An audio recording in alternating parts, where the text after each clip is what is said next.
सद्गुरुदेव भगवान की। अनिल जी, न्यूजीलैंड। दीक्षा के बाद नया जन्म होता है, तो हमें दीक्षा के बाद संभल के दीक्षा लेनी चाहिए। पहली बात तो सुन लो, किसी के प्रवचन सुनकर प्रभावित होकर दीक्षा मत लेना। हमें लगता है कि बहुत समझ कर गुरु बनावे, पहले सालों सत्संग सुने, एक एक चेष्टा देखे, वहां का माहौल देखे, नजदीक में पहले घुसो, यहाँ की चाल क्या है, दिखावा क्या है, असलियत क्या है, और जब समझ में आ जाए कि इन्हें गुरु साक्षात परब्रह्म तस्मै श्री गुरुवे नमः, तो बस फिर दीक्षा ले ले। नहीं तो तब तक रुका रहे, धैर्य पूर्वक रुका रहे, नहीं तो बहुत समस्या है, बहुत समस्या है।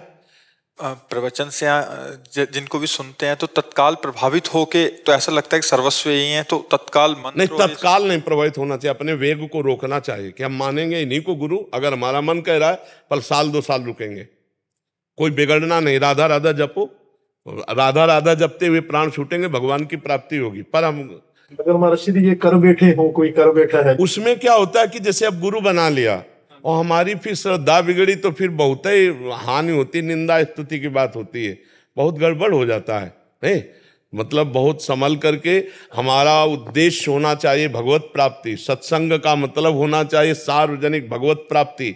अध्यात्म पैसे से नहीं खरीदा जा सकता, जो पैसे से होता है अध्यात्म नहीं होता। गुरु शिष्य का संबंध प्रेम का होता है, रुपये पैसे का नहीं होता है।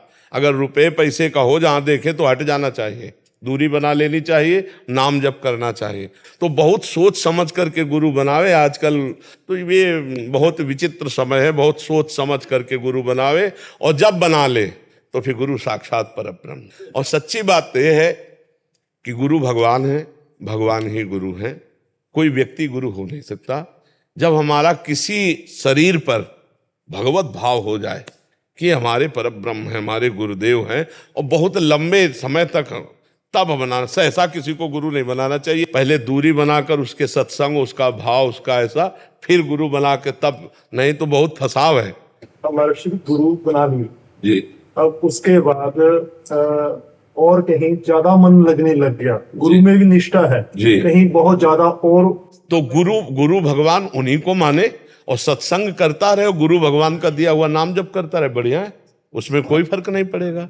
हाँ, हमारे गुरुदेव हैं, और हमारे गुरुदेव अखंड मंडलाकारम व्याप्तमेन चराचरम, तो गुरुदेव हैं, वही गुरुदेव यहाँ बोल रहे हैं, वही गुरुदेव वहाँ बैठे हुए हैं। हम ऐसे भाव से चले और गुरु का जो दिया हुआ नाम है, मंत्र है, उसे जपें तो कभी कोई बाधा नहीं आ जाएगी। सत्संग के लिए, संत महापुरुषों के सेवन के लिए गुरु सोई जो साधु सेवावे, और साधु सोई जो विषय छोड़ावे। गुरु वही है जो संतों की सेवा में लगा दे, और संत वही है जो विषयों से छुड़ा के भगवान में लगा दे। तो गुरु बहुत सोच समझ के बन अंतर ध्यान हो गए हों और उन पे गुरु निष्ठा हो जाए, तो हाँ, फिर तो उनको कैसे फिर उनसे चला जाए। तो उनके जो नाम दिए हुए हैं वो तो सुनने को मिले ही होंगे कि वो ये जपते थे, ये कहते, वो वही नाम जपने लगे हो। मेरे पिताजी गिरिराज जी वाले बाबा जान, पंडित गया प्रसाद जी, हाँ, हाँ। तो उनके अमृतमय वचन और उनका दिया हुआ नाम, सही, उन्हीं में हमारी रुचि रही। मैंने उन्हीं के वचन लेके, हाँ, तो मेरी रुचि उन्हीं में बनी रही। तो खूब उनके द्वारा दिया हुआ नाम जप करो। उनके उपदेश के 2 ग्रंथ मिलते हैं, साधक में साधुता और एक अमृतमय वचन। तो वो दोनों वचन पढ़ो और उनके उपदेश मानो, और जो नाम जप कर रहे नाम जप करो, बढ़िया है। वो तो संत तो बाबा, जैसे फिर गुरु मंत्र अगर होता है तो जो उन्होंने प्रवचन जो उनके हैं और जो है, उसी में जो नाम है उसी को पकड़ लो, उसी को मिला, मैं उसी को जपता हूँ। तो बस अब मान लो 15 साल से वही करता हूँ। तो तुम मान लो गुरु मंत्र हो गया, अब और गुरु बनाने की जरूरत नहीं। महाराज जी, एक प्रश्न था इसमें। आपने अभी एक सिद्धांत में, क्योंकि आपके अलग अलग सिद्धांत रहते हैं, सामने वाले को देख के एक सिद्धांत में बोला है कि जैसे अगर अश्रद्धा होगी हो तो मंत्र और नाम काम नहीं करेगा। एक सिद्धांत में आपने बोला था कि जैसे एक हलवाई होता है तो उसकी मिठाई से मतलब उसमें है। हमारा भाव ये था कि जैसे गुरुदेव भगवान विद्यमान है और आपकी अश्रद्धा हो गई है, तो आपको जो नाम मिला है, आप उनकी निंदा मत कीजिए, उनके पास मत जाइए, उसको जपिए। बात समझ में आई? जपिए। आपकी अगर मंत्र पे श्रद्धा बन जाती है तो तुम्हें भगवत प्राप्ति होगी, जैसे उसके लिए बोला। और अगर मंत्र पे श्रद्धा नहीं बनती, क्योंकि मंत्र दाता पे नहीं आएगा मन में, हम जब जिससे जो मंत्र लिया हमारा उनसे ही श्रद्धा हो गई, तो मंत्र में प्रबल श्रद्धा नहीं बन सकती, क्योंकि प्रबल श्रद्धा मंत्र दाता की पूजा से बनती है। हमारे पूज्य गुरुदेव भगवान, तो उनका दिया हुआ नाम अमृत में लगता है ना। और जब हमारी वहीं पे श्रद्धा हो जाएगी तो उनके द्वारा दिए हुए नाम पे अविश्वास ना हो जाए, अश्रद्धा ना हो जाए। अगर विश्वास और श्रद्धा है तो फिर काम हो जाएगा। और अगर अश्रद्धा हो गई और नया कोई हमें पता नहीं है कि क्या करना और क्या मंत्र जप करें, क्या नाम जप करें, तो वही जप करते रहें। हाँ नाम से तो कल्याण हाँ परम बिल्कुल निश्चित है महाराज। बिल्कुल बिल्कुल नाम जप करते रहे। दत्तात्रेय भगवान ने 24 गुरु बनवाए ना, तो अगर हमको ऐसा लगता है कि हम फिर फंस गए तो हम तब तक चलेंगे जब तक भगवत प्राप्ति नहीं हो जाएगी। हाँ, हम हार नहीं मानेंगे। हम ब्रह्मबोध संपन्न महापुरुष जब तक नहीं मिलेगा तब तक हम, देखो पूर्ण महात्मा मिलने से ही भगवत प्राप्ति होती है, ये भी बात समझ लो। क्योंकि हम जैसे नाम जप को पकड़ ले इतनी हम में सामर्थ्य नहीं है। भजन न होई संग बिनु, और भजन बिना नहीं प्रेम, छिनहु भजन न छाड़िए धरिए ध्रुया नेम। भजन बिना महापुरुष के संग के नहीं होता, ये बात आप पक्की समझ लीजिए। जब तक किसी महापुरुष का हम चिंतन नहीं करते, उनका सत्संग नहीं सुनते, उनका आश्रय नहीं लेते, तब तक हमारी भजन में रुचि नहीं होती। अब हम जिन महापुरुष को पकड़ा और उनके संग से हमारा भजन बना, तो हर समय चिंतन होता, बाबा ने ये कहा था, बाबा ने ऐसा कहा था, बाबा ने कहा था ये नहीं करना है, बाबा ने कहा ये करना अपराध है। वो हर समय उनके संग में रहता है, चिंतन से संग में रहता है। इसीलिए किसी न किसी महापुरुष से जुड़ना अत्यंत अनिवार्य है, तभी हमारा भजन चलेगा। अब कौन महापुरुष हमें तो समझ में नहीं आता, तो हम ये बात भगवान पे छोड़ते हैं। बिना कृपा में हाँ बिना, तो हम ये बात भगवान पे छोड़ते हैं कि हे भगवान, आप अपने किसी प्रिय संत का हमें समागम दीजिए जिससे हमें भगवत प्राप्ति का मार्ग प्रशस्त हो। जब द्रवै दीन दयालु राघो तो साधु संगति पाइए। तो भगवान जहां भेजेंगे वो सच्चे संत के पास भेज देंगे। भगवत प्राप्ति के लिए भगवान नाम जप और गुरु मंत्र का जप दोनों जरूरी है। भगवत प्राप्ति के लिए तो समर्थ है नाम ही, समर्थ है नाम ही।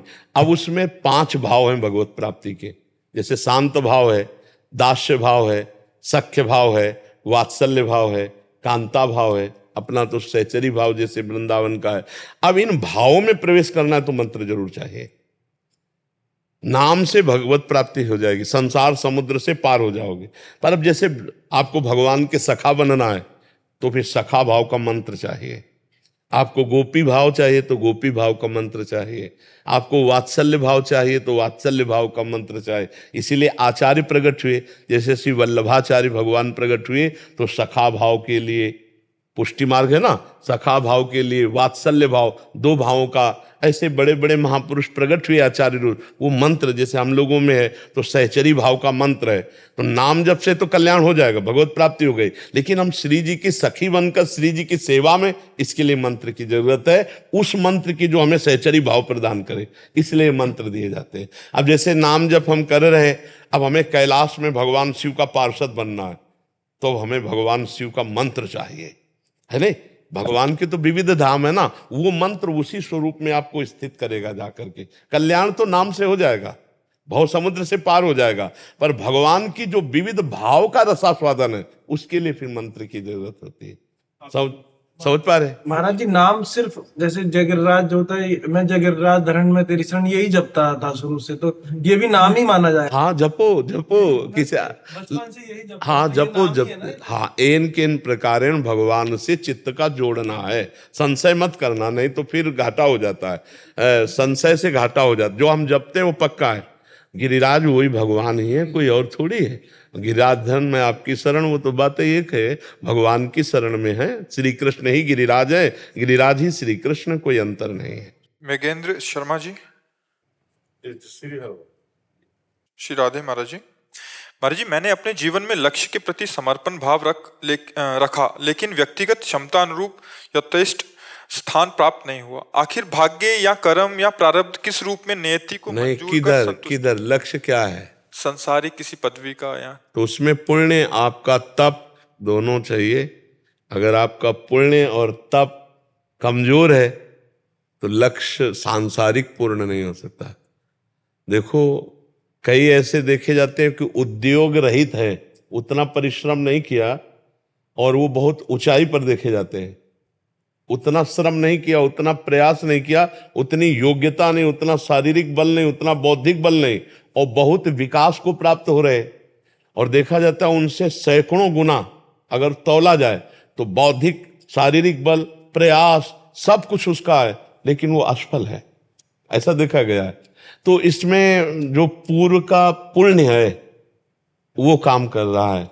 वर्तमान में यदि हम अपने आप को तप और व्रत और नियम से और भजन से पूर्ण कर दें तो हम रौंद देंगे अपने अशुभ प्रारब्ध को और उन्नति को प्राप्त हो जाएंगे। पर पूर्व का जब प्रारब्ध जोर होता है और वर्तमान का कर्तव्य हमारा कर्म ढीला होता है, फिर वो हमें रौंद देता है।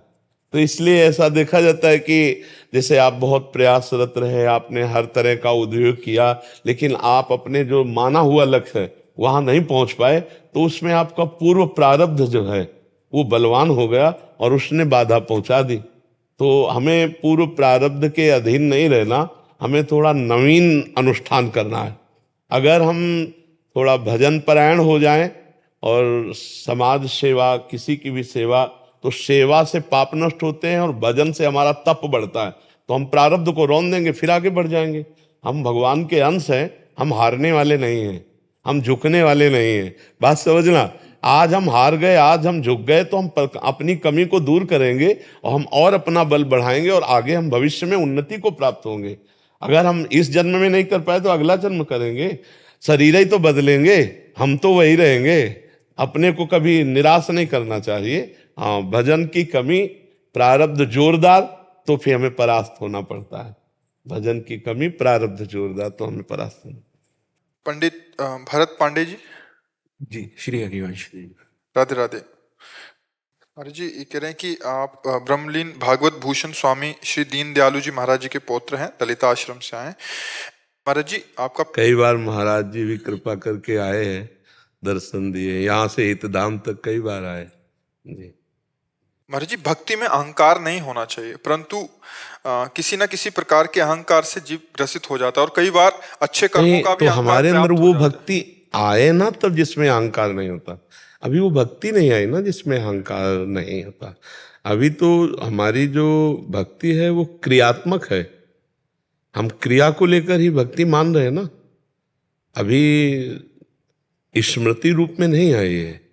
अगर स्मृति रूप में भक्ति आ जाएगी ना, तो स्मृति में जब हमारे प्रभु हैं तो अहम कहाँ रह गया।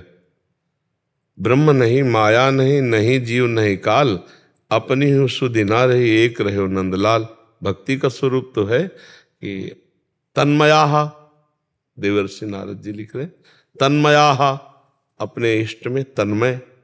तो अगर हम इष्ट में तन्मय, तो देह भाव स्फुरित कब हुआ, खाली समय कब हुआ। अगर अखंड स्मृति चल रही निरंतर तैल धारावत, तभी तो हम भक्तवान। तदर्पिता अखिलाचारिता तद्विस्मरणेन परम व्याकुलतेत, ये देवर्षि नारद जी के द्वारा शुद्ध भक्ति स्थापित की गई।